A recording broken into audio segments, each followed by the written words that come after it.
سلام عزیزا، وقتتان خوش. خدا کنه خوب باشین.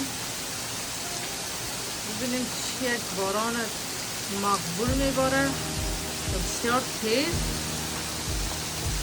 و هم بسیار خوشایند.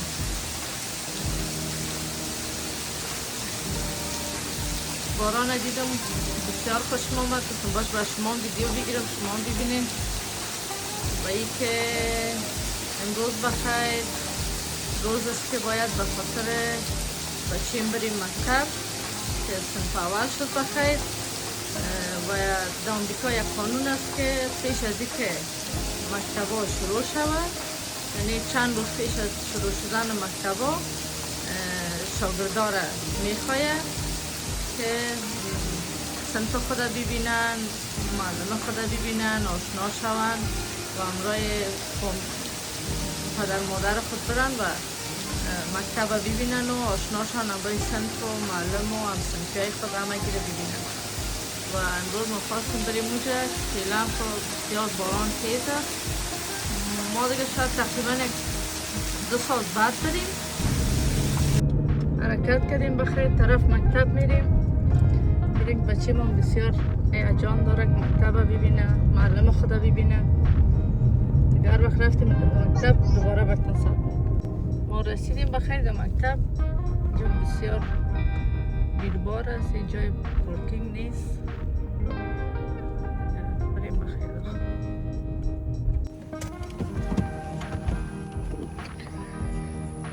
بالاخره جست پیدا کردیم که مکتب پارک کنیم. بسیار بیربار است. امروز همگی آمدن مکتب.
خب دوستا، ما از مکتب برآمدیم به خاطر که دیگه معلم هم دیدیم، صنفی های خودم بچیم دید و صنف خودم دید.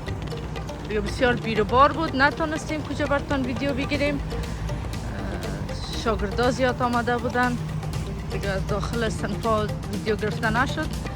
دیگه حالا آمدیم به طرف فروشگاه که لیست را که از طرف مکتب روان کرده برشان، اونا رو خریداری کنیم، بریم داخل خرید کنیم. بخیر با ما باشه.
سنک میگیریم به مکتبش. ببینیم کدامش خوبش از خودش، کدام خوش میکنه بگیریم.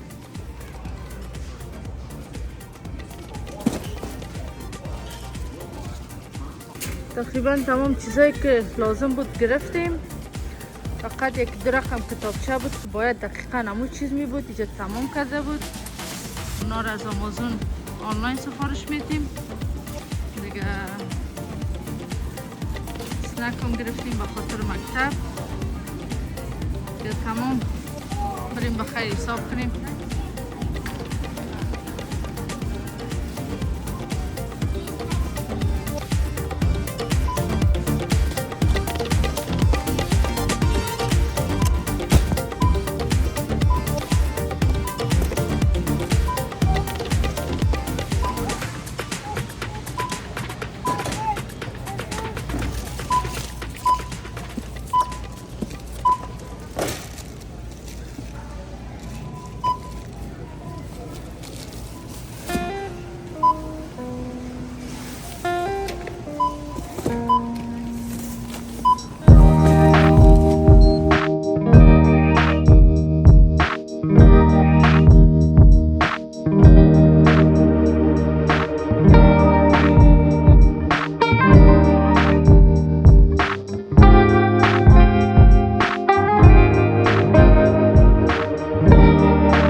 بیام از خریداری های ماست که بایک مکتب همراه لنچ باکس جو پیدا نکردیم چون که بچیم سونیک میخواست اونجا نبود.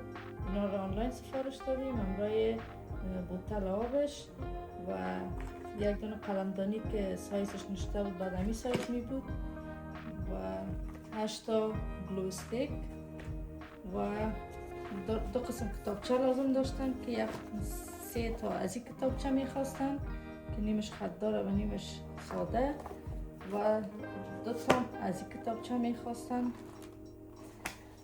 و دیگه ای که 4 تا مارکر لازم بود گرفتیم. یک بسته پنسل، یک بسته 12 دانه هم رنگر لازم بود که بعد تراش شده می بود و یک بسته 10 تایی هم مارکر که قابل شستشو باید باشه. یک بسته هم ورق خطدار لازم بود که 150 دانه ورق خطدار و 2 تا مداد شمی،